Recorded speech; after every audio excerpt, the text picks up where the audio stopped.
You can feed these guys. They're super cool to feed. That's a big one.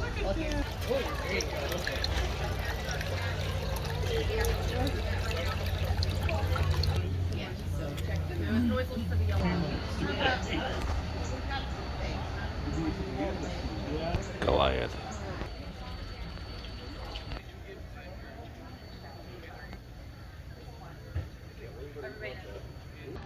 Soaking up the Florida sun. This is a good life.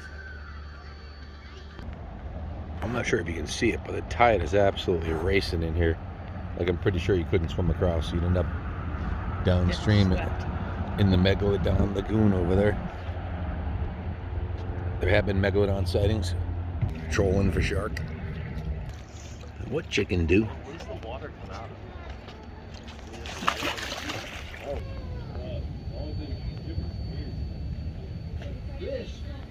Do you know what kind of crab that is? Horseshoe. Them some big ones in there. Don't stick your finger in there.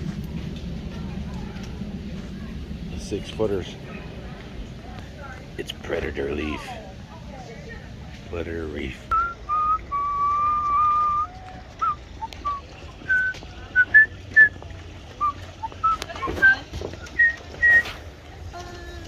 See him, there's a million fish in there. Here am I sitting in my tin can, far above the world. Planet Earth looks blue. Oh yeah, feeding the fish.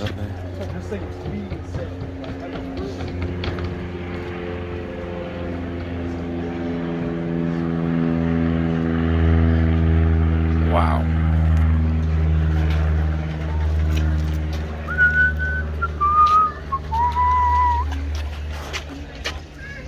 Swimming with the sharks.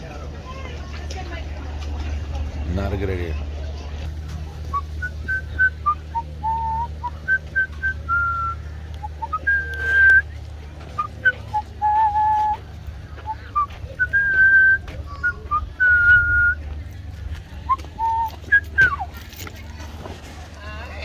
Hi, pretty one.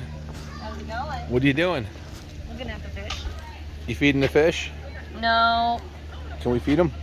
the quarter thing doesn't work, and you gotta buy bait for these guys. There's some I already big ones bought in the there. quarter, it's now at the bottom. It bounced out. Oh, will you? Seriously? Look at the size of them monsters. Bet you they're good eating. Plant staying Holy warm. flashback. When we lived in Northborough, Mass, when we were little kids, geez, it was probably 4 or 5 years old. My dad used to collect turtles that we'd find crossing the road, box turtles, whatever. And we had a turtle pen about the size of this thing over here. And one of my friends, we took our turtle for a walk and we brought him down by the river and he let him go. His name was Stephen Seeley. So I said, Steve, you son of a bitch, you let my turtle go. And a few hours later, I planned revenge. So what I did is did I ever tell you this story, honey? No. What I did is I called him up. This is a good story. This is story time with Uncle Ken. Oh, God. So I said, Steve, I found my turtle. He's back in the pen. And I waited and I hid behind the bushes by my side of the house, and I was peeking through the bushes, and he came around the side of the corner, and I came out and I popped him right in the face, beat the shit out of him. And I was like probably 5 or 6 years old. I kicked the shit out of him. I did, yeah. And You had anger management issues, so didn't you? so his mother called my mother and said, "Can you beat the hell out of Steven?" or whatever she said. And I had to go down there to apologize. We went to their house, and he had a big brother named Bobby who was like 8, and he was like twice my size. I had my baseball. I bought my baseball bat. I had it in the back seat of the car. It was in my mom's 4-door Polara. So we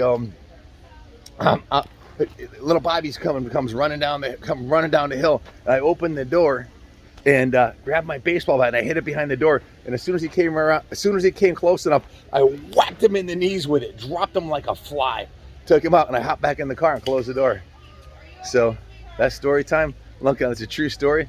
It's exactly what happened. He was not a happy boy, and they kind of had an issue with that. But what could they do? You know, I was 5.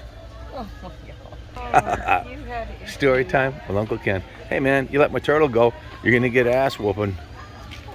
A little turtle, just like this guy right here.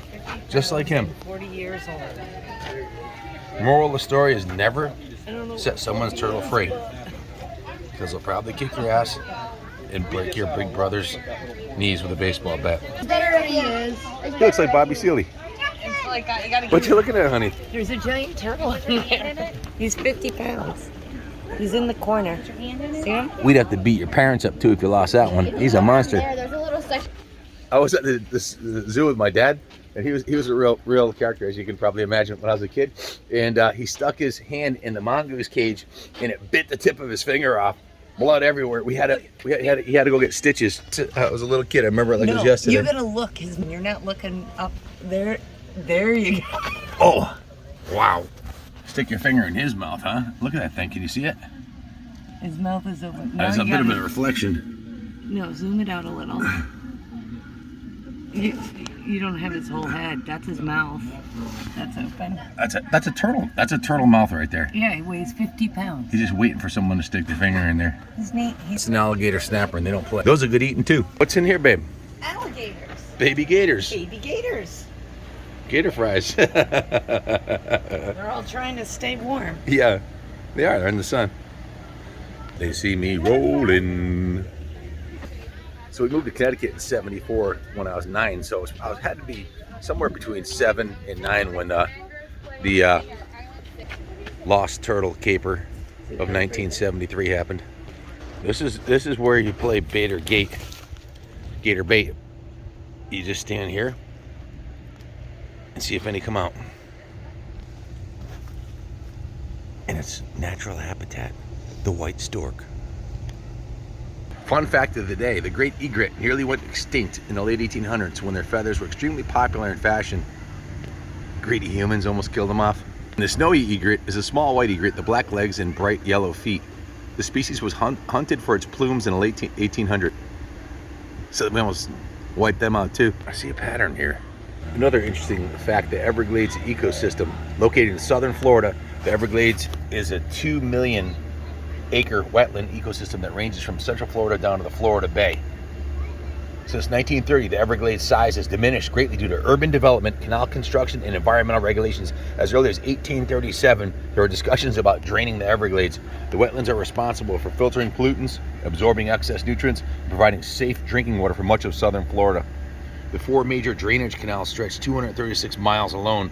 By the 1980s, more than half of the available water in southern Florida was diverted for human purposes. Wow, so this is what it used to be right here, the Everglades, and we figured let's put 4 big major drainage ditches, drain it all out, and put some condos down there. And yeah, I guess it wasn't a good thing for the Everglades or the environment. Look at this little guy. Woohoo! Got my legs in the air. Woohoo! This. You're on candid camera. Oh, he's getting camera shy. He's stuck. He's stuck on the rock. Wow, that's a big goldfish. Old boy's stuck. So cute. This is the baby megalodon in its natural habitat. Tarpon. That is a gnarly lobster. Caribbean spiny lobster. This looks like the fish tank in Pet Detective, doesn't it? My all-time favorite movie. Love Jim Carrey. It's a massive ocean-going cockroach. Pretty much. Look at that thing. Just shoveling up the poop in the fish tank.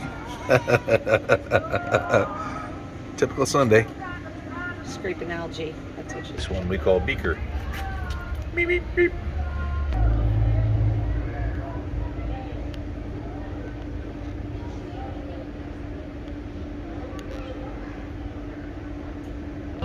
That's a skeleton of a manta ray.